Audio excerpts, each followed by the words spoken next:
NIL is not an athlete issue, it's a structure issue. NIL for university is structuring their revenue to where they can support the vehicles that generate the revenue. Everything within this ecosystem feeds off each other. Athletics just happens to be the front door. So we always talking about from the aspect of athletes deserve money from the revenue. That is true. But athletes can't generate money from the revenue if they don't know how the revenue is generated. This is the business of athletes. If you don't understand how the money moves, you don't understand the game. College sports was never about education. It was always a business. When you hear NIL, you start thinking about it as athletes receiving a part of the revenue the school makes because they deserve it, because schools have been taking advantage of athletes for years. But to understand why NIL is important and how athletes play a part in it, you have to know how schools make money, where the money comes from, where the revenue comes from, and how athletics plays a role within the revenue streams of the universities, right? I'm Reggie Calhoun Jr., and I've spent my career in the business of sports, helping athletes transition from high school to college, college to sports, college to real life, and integrating into the collective space and understanding how the revenue streams work, right? How to secure an NIL deal. This is not theory. This is from practical experiences and understanding.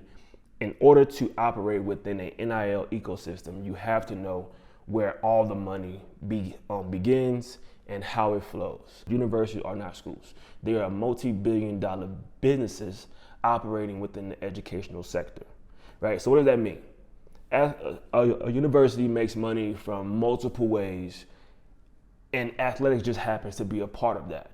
So as school is a business first aspect in the ecosystem of education. So yes, they do provide tuition and they make money from tuition and things like that. But there are multiple levels of revenue, right? So the ecosystem of a university is not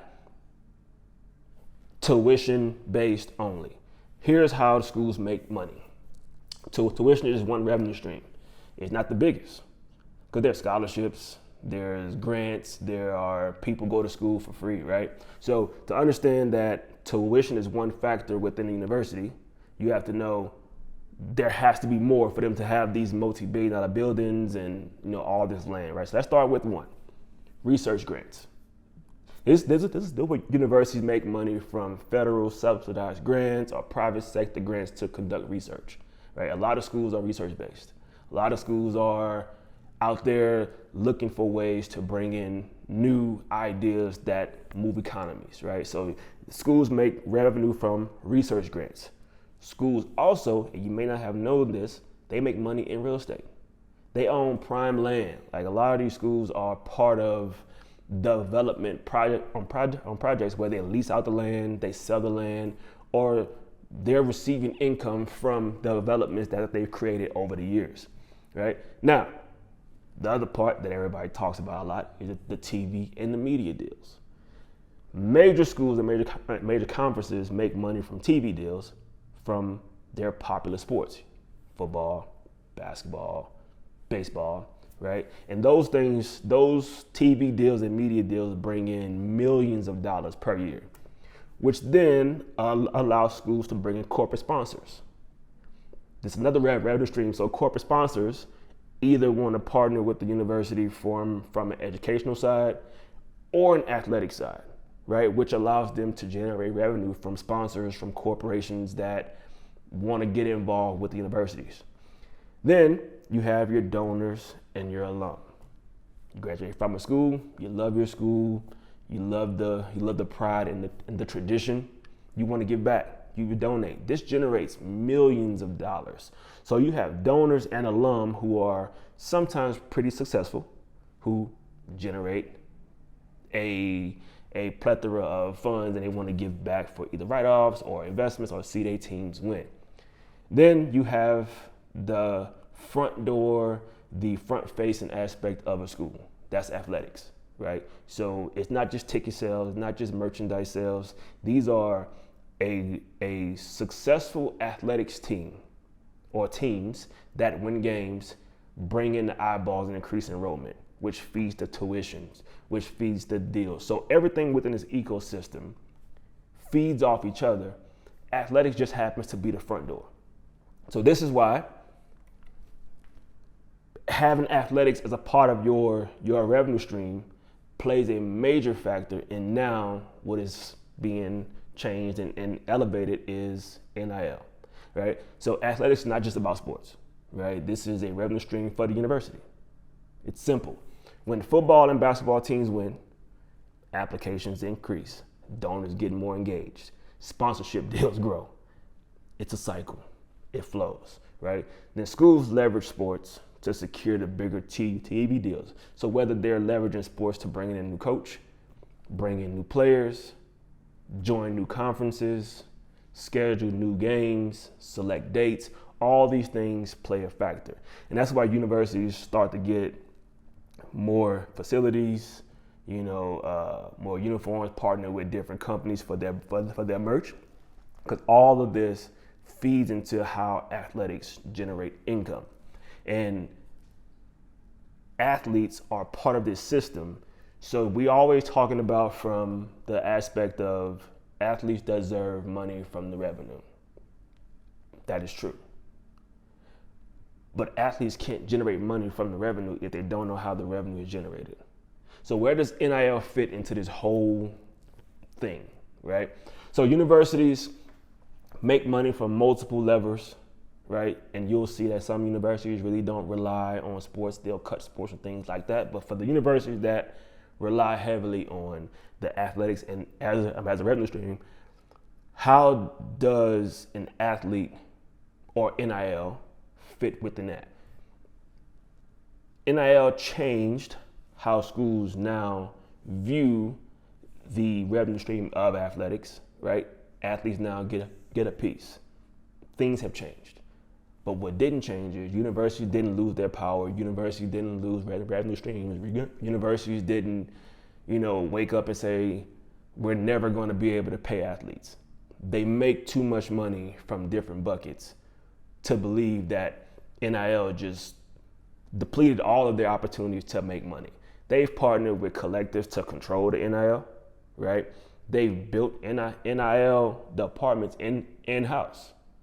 So it's not that the university didn't want to take part in the university in NIL. It was simply because it was never part of their revenue stream or their line items. So NIL didn't disrupt the system. It just allowed athletes to finally step into what this system was built on, and that's revenue generation.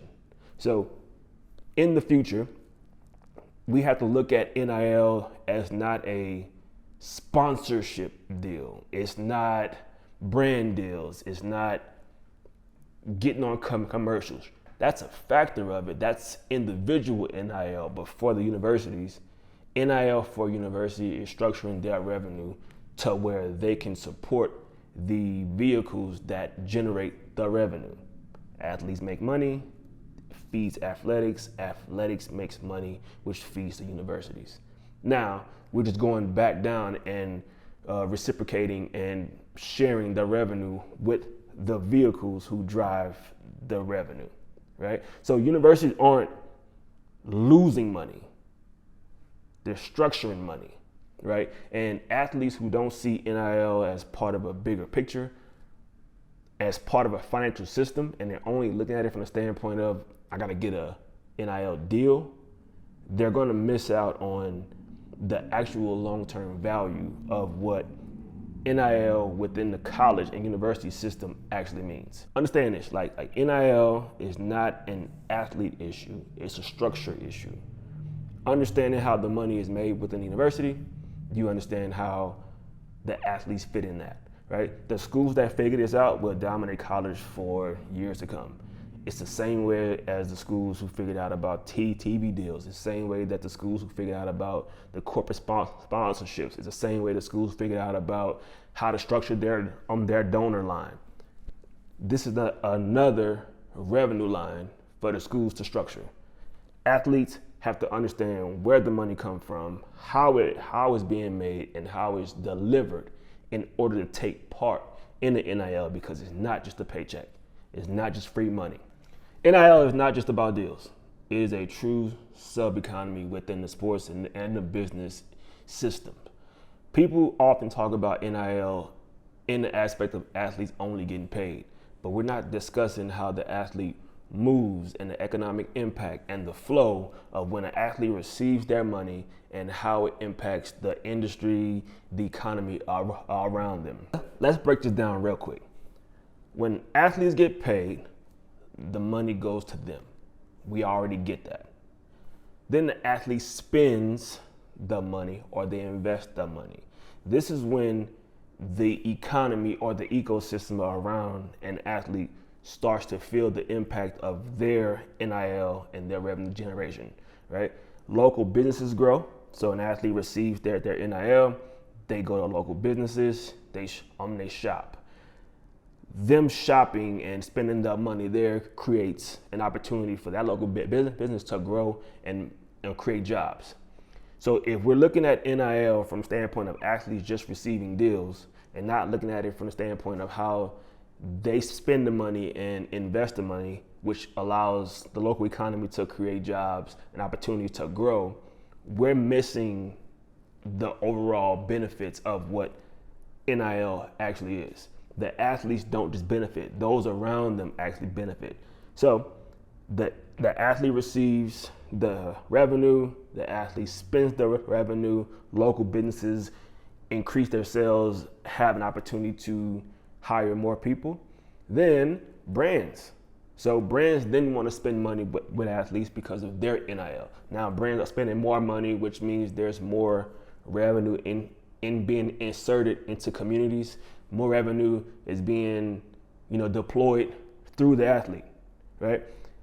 Universities feel the impact simply because the more athletes increase their NIL, the more that brands want to work with the universities, which means the universities make more money, which then that they can spend more and share more with their athletes, which then allows the athletes to repeat this cycle, right? So yes, NIL is for the athletes.